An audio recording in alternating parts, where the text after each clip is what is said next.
vi un lugar de mucho miedo, oscuro, negro, y lo puedo contar ahora porque a veces tenía miedo de que la gente pensara que estaba medio pirado cuando contaba esta historia, dijo para sorpresa de todos. Y siguió. La mitad de mi cuerpo estaba en un rectángulo, yo lo insultaba, para mí era el diablo. Había una ventana, era un horror. La semana pasada Sergio Denis estuvo en la mesa de Mirtha Legrand y recordó uno de los episodios más extremos que le tocó vivir. En 2007, mientras se encontraba de gira en Paraguay, sufrió un ataque cardíaco que lo dejó, según señalaron entonces los médicos, 17 minutos sin signos vitales. Pero aquello que vivió y que llevó a la primera plana de todos los medios al hombre detrás de Gigante Chiquito, un poco loco, te quiero tanto, y cada vez que sale el sol entre decenas de hits imbatibles, no fue el único momento límite de su extensa trayectoria de 50 años como referente de la música romántica.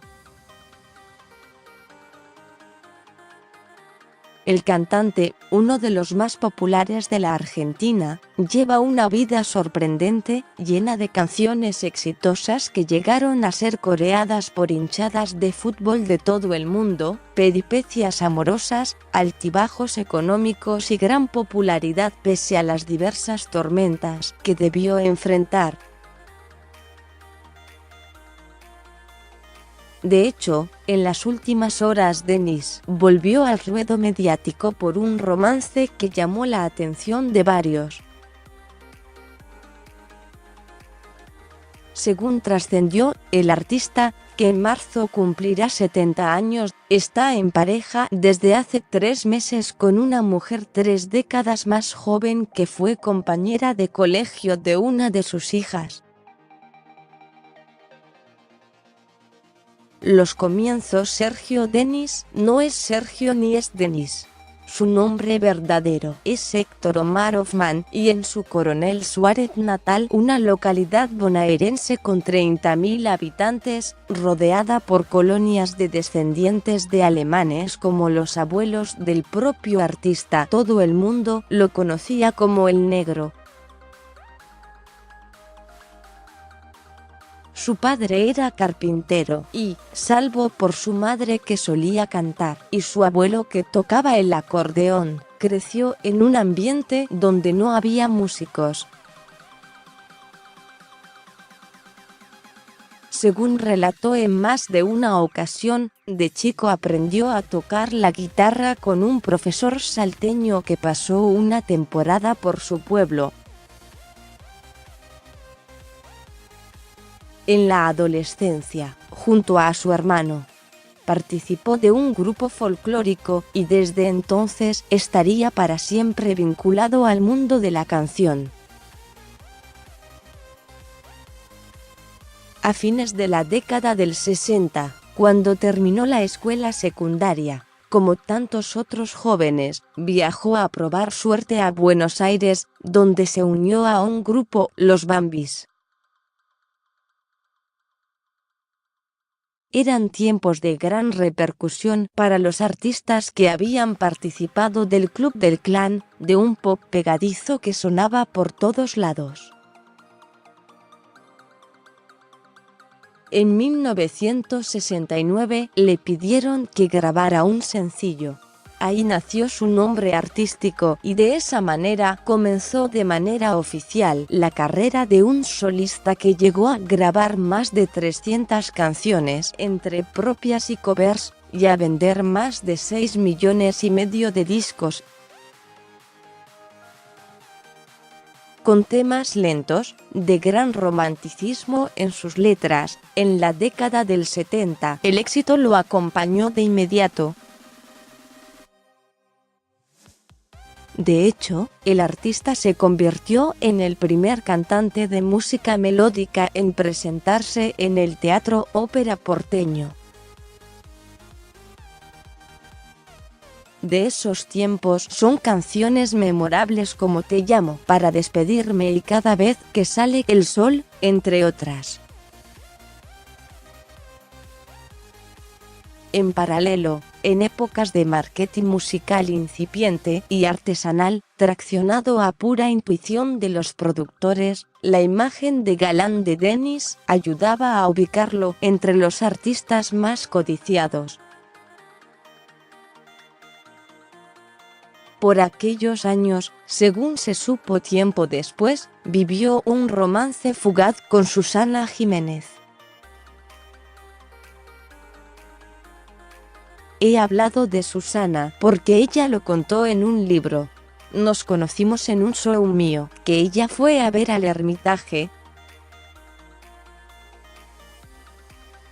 Estuvimos 8 meses. Fue interesante, ella era muy atractiva, muy divertida. Nos reíamos mucho, reveló el cantante en una entrevista que le hicieron para el programa Secretos Verdaderos, en 2013. En 1972, debido al éxito de su disco Me enamoré sin darme cuenta, el cantante protagonizó una película que llevó ese mismo nombre junto a Alicia Bruzo y Luis Brandoni, bajo la dirección de Fernando Siro. Yo soy la aventura. Hacia la década del 80, la carrera de Dennis parecía imparable. De la mano de canciones más pegadizas y los sintetizadores propios de la época, llegarían grandes éxitos como Te quiero tanto, ¿Cómo estás querida? Y Dame luz, entre otros. Por su gran versatilidad, en algunos casos compuso la música y en otros las letras de grandes canciones.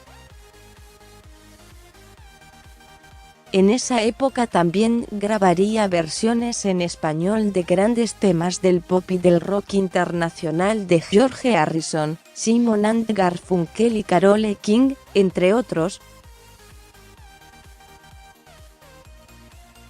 Por el éxito de su placa Imágenes, llegó a tocar por primera vez en el estadio Luna Park. La década del 90 se convertiría en una paradoja para el músico. Mientras seguía siendo un suceso, con canciones muy populares que fueron parte de programas de televisión como Sobre un vidrio mojado, ¿Cómo estás después de tanto tiempo?, Tanto te amo y Quéreme, comenzó a tener algunos problemas financieros que culminarían con una causa por estafas en su contra. Según relató en varias entrevistas, todo comenzó cuando quiso comprar una sala teatral con su hermano Carlos. Una supuesta mala inversión y un ciclo de deudas que parecía no tener fin lo llevaron a la quiebra, hacia fines de los 90. Me quedé sin casa, sin auto, sin oficina, aseguró en una entrevista con el canal Encuentro en 2012. Los problemas económicos repercutieron en su trabajo. El artista se quedó prácticamente sin voz, por lo que no grabó discos durante 4 años. Recién hacia el año 2000 pudo volver al ruedo. Lo hizo con el disco La vida vale la pena y el éxito volvió a acompañarlo. Sin embargo, en 2003 volverían los problemas. El artista estuvo unas horas detenido por la causa judicial que todavía no estaba cerrada. Lo acusaban de entregar cheques sin fondos. 17 minutos al borde de la muerte. En enero de 2007 llegó a la televisión argentina la 4ª temporada de Gran Hermano.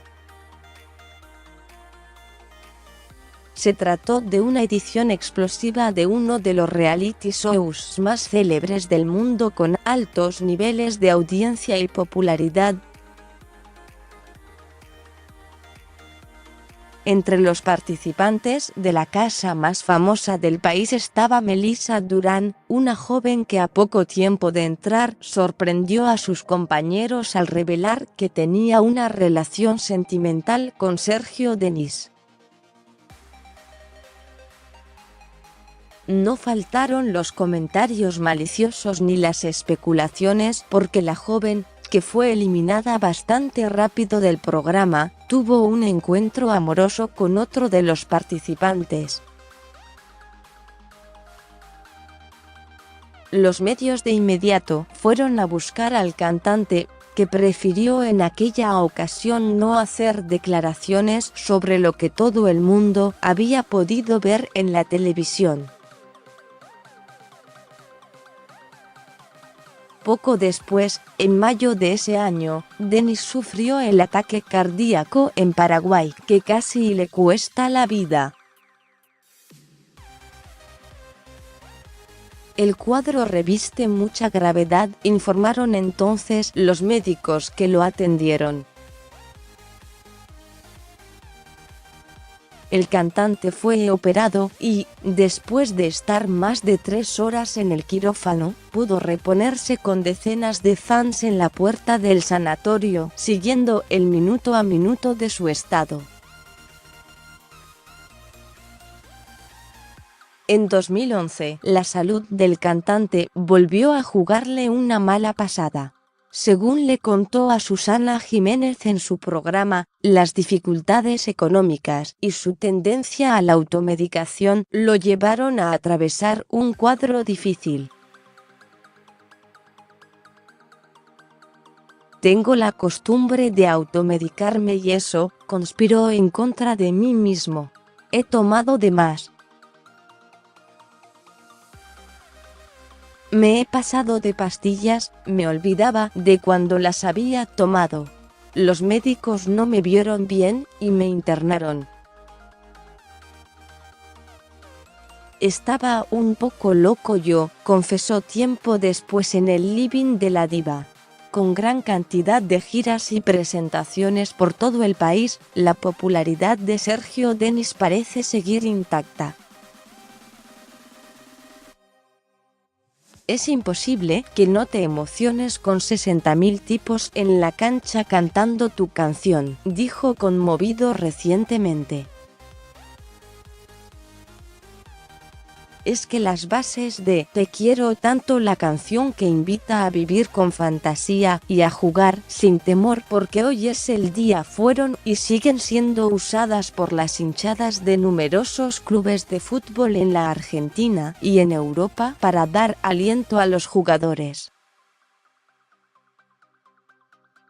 Más allá de cualquier altibajo, de amores tormentosos o problemas económicos, las canciones pegadizas siguen sonando. Seguí leyendo. Rubén Orlando, el peluquero de los famosos que terminó como vendedor ambulante en una favela. Perdí $6 millones. La nueva vida del pastor Jiménez, del líder espiritual de los famosos al perfil bajó después del divorcio. Hay un escándalo millonario de dormir en el Kremlin y vestir a las primeras damas a quebrar en 2001 y ser monotributista. La sorprendente vida de Elsa Serrano,